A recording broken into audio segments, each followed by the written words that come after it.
త్రేతాయుగము, ద్వాపరయుగము, కలియుగము, 4 యుగాలు కలియుగంలో ఉండేది. ఇది పోతే తిరిగి కృత్యుగమే వచ్చేది, జనవరి ఫిబ్రవరి అట్లా అట్లా.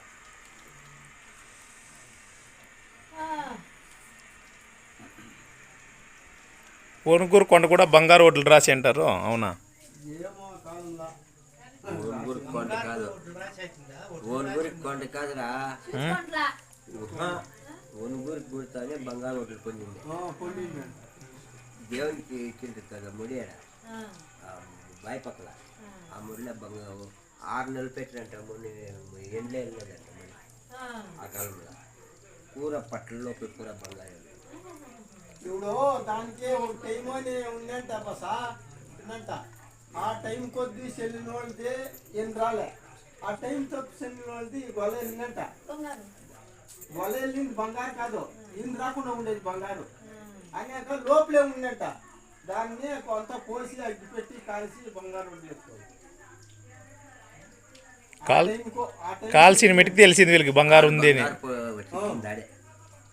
ఆ టయానికి పంచాంగం చెప్పినట్ట, ఆ టయానికి చెల్లిన వాళ్ళది బంగారు రోడ్లు పొందినట్ట. ఆ టైం తప్పని వాళ్ళు మనోడ్లే. దాన్ని అందరి ఒడ్లు కోసుకుంటే కూడా ఒడ్లు లోపలే ఉండేట.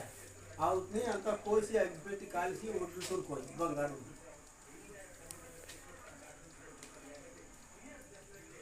ఇప్పుడు ఏడో 3 ఏడో 6 5 ఓట్లు 3 4 అవుట్ 6 ఉన్నట్టు ఓట్లు గిన్నె మాదిరి బంగారు.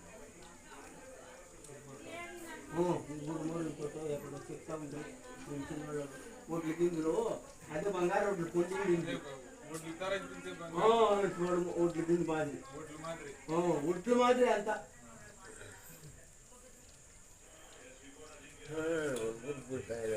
బంగారు ఓట్లు పొంది ఏం చెప్తా ఉంటారు. ఒడ్లు మాత్రం నువ్వు చెప్పినట్లు పొందింది నేను చెప్తా ఉండేది ఈ నడుమ అయితే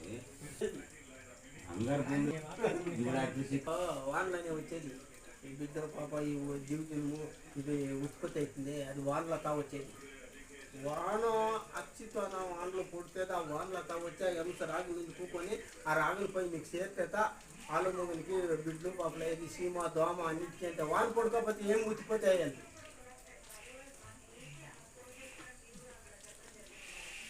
ఈ అంశం అనేది రాజకీయంలో పోయి చేస్తున్నట్టమంటే అది గుడ్డు వీడియోలు వచ్చి ఇన్ని దానికి భూమి ఇదే, భూమి ఏం మారిపోలే. జనాలు మారిపోయాము, భూమి మాత్రం నేను భూమి మారిపోయిందేమో అనుకోను.